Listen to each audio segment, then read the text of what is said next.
থেকে শেষ করছিলাম আমরা বলতো স্যার সাথের খরা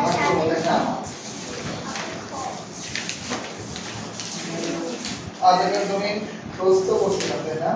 প্রস্থ 4.7 মিটার এবং দৈর্ঘ্য 12.8 মিটার।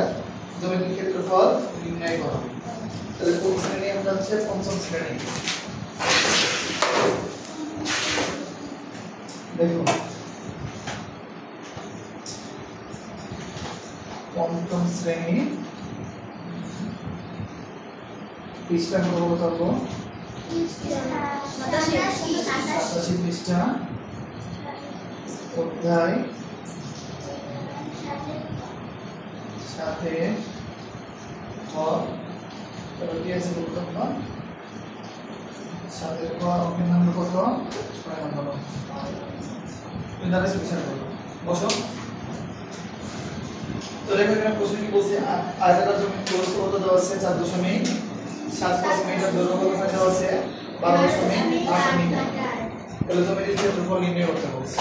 তাহলে কোন কি বলতেছে এখানে একটা আয়তাকার জমি আছে, যে আয়তাকার জমির দৈর্ঘ্য বলছে 12.8 মিটার, কত জমি 12.8 মিটার, আর প্রস্থ কত দেওয়া আছে আপু 4.12.8 মিটার।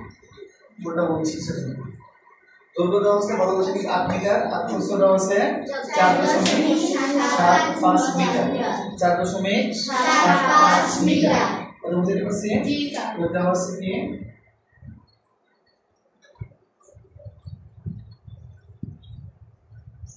দেওয়া আছে আয়তাকার জমির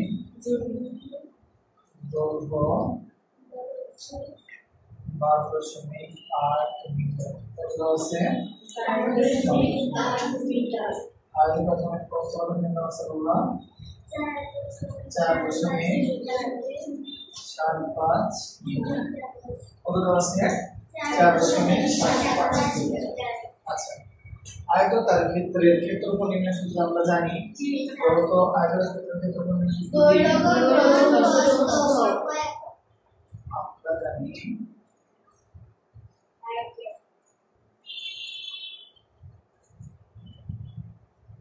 আয়তাকার ক্ষেত্রের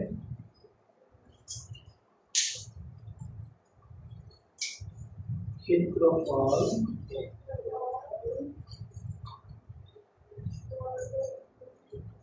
দৈর্ঘ্য গুণন প্রস্থ বর্গ একক। তো দৈর্ঘ্যের মান কত আছে 12.8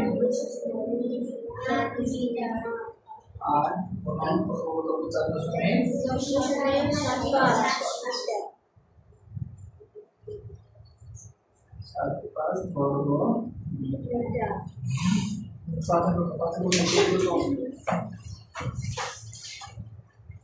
স্যার বড় আয়তটা লাগছে মিটার তো হ্যাঁ অবশ্যই তাদের করতে হবে না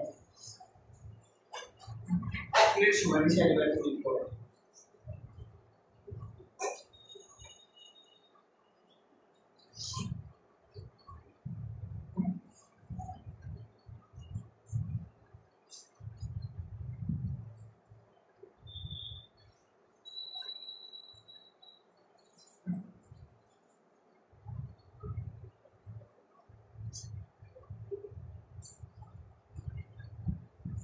कोई तो हमें जाओ ठीक है।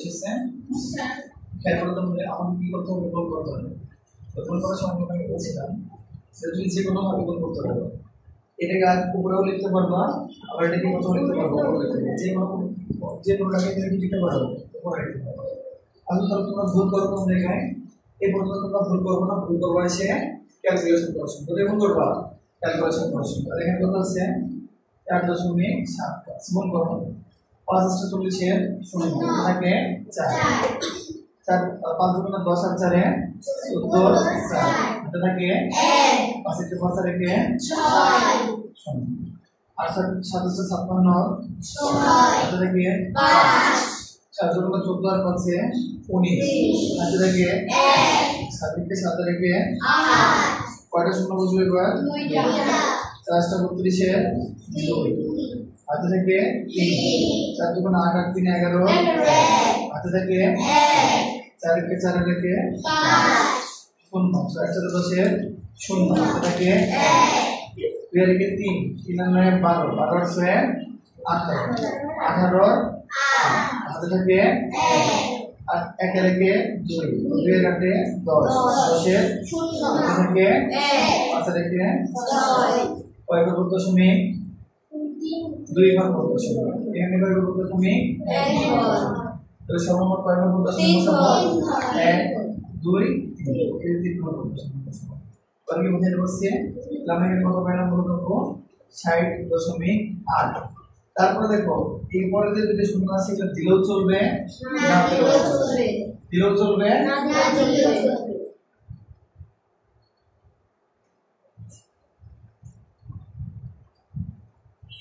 বর্গ ঠিক আছে তাহলে বলো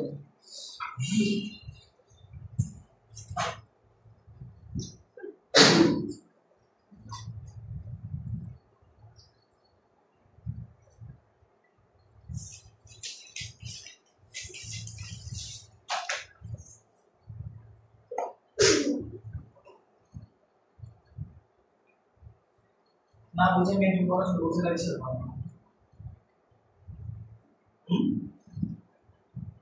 বলো শেষ হয়েছে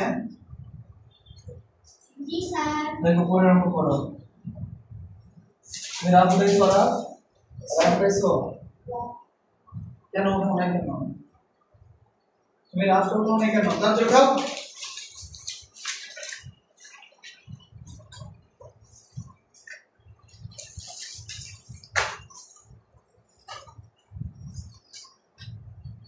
রাত দেবো না আবার অনেক সময় হিসাব করতে গেলে হিসাবে ভুল করবো তাই না বাবা সেটা তো সম্ভব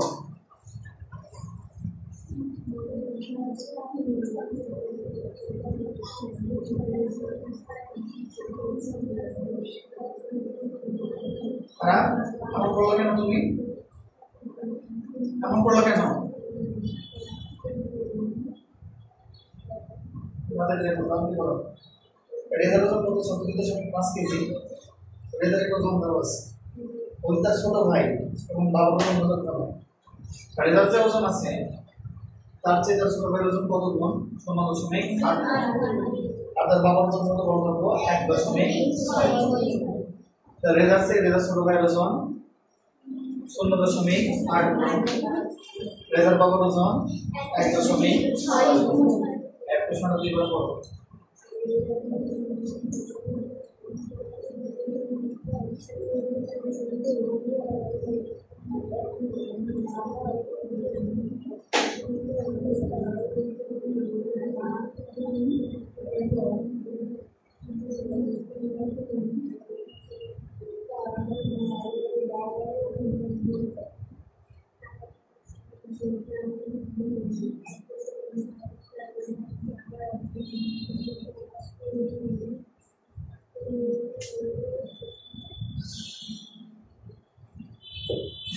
ঠিক আছে কারণ এটা তো থেকেই যাবে ক্লাস তাই না ইউটিউব থেকে দেখে নিতে তাই না বাবা দেওয়া আছে রেজাল্ট কত থাকে পরে থেকে বুঝো ঠিক আছে রেজাল্ট কত দেওয়া আছে 37.5 কেজি 5 কেজি অতএব রেজার ছোট ভাইয়ের ওজন। আর কি করতে হবে বলতো? ছোট ভাইয়ের ওজন কত বলছে? এটা মানে 0.8 0.8। রেজার যে ওজন ছিল 34.5, তার সাথে কত গুণ করে দেবো আমরা? 0.8 গুণ করে দিলে রেজার ছোট ভাইয়ের ওজনটা বের হয়ে আসবে। দেখেন কি আছে বলো তো? 34.5 গুণন 0.8। দেখো ক্যালকুলেশন করা যাবে একটু। 5 × 40 এর 0 থেকে 6 × 48 এর 52 এটা থেকে 3 × 24 এর 5 এ 24। তারপরে 0 দিয়ে গুণগুলো সব পেয়ে যাবে। এখানে কত আছে বলো তো? 0 2 9 2। আচ্ছা 0 দিয়ে গুণ করলেও যা, না করলেও এর নাম্বারটা দিলাম। ঠিক আছে আপনারা আমি খেয়াল করে দেখো তো, এখানে কয় করব? 0.1 গুণ, এখানে কয় করব? 0.1 গুণ। একার এক যোগ করলে কত করব? 2। তাহলে বললাম 0.2 কেজি। আবার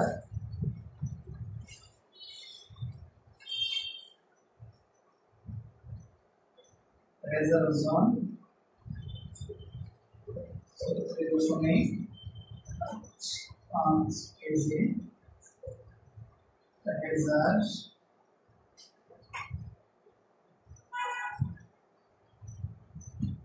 বাবার ওজন 34.5 গুণন 1.6 কেজি। তাহলে কত হবে দেখো? 34.5 গুণন 1.6। 530 এর 0 হাতে থাকে 3। 6 × 36 আর 3 এ 39 এর 9 হাতে থাকে 3। 39 এর 9 হাতে থাকে 3। 318 আর 3 এ 21। 5 × 5 6 × 6 0 9 × 14 4 হাতে থাকে 7 আর 1 8। তারপরে কত হবে? 6 এর 3 এ 5। কয় ঘর বলতে শুনি? এখানে 1 ঘর, এখানে কয় ঘর বলতে শুনি? 1 ঘর। কয় ঘর বলতে সমস্যা করো? 2 ঘর বলতে সমস্যা। তাহলে কত লিখবো আমরা? 58.4।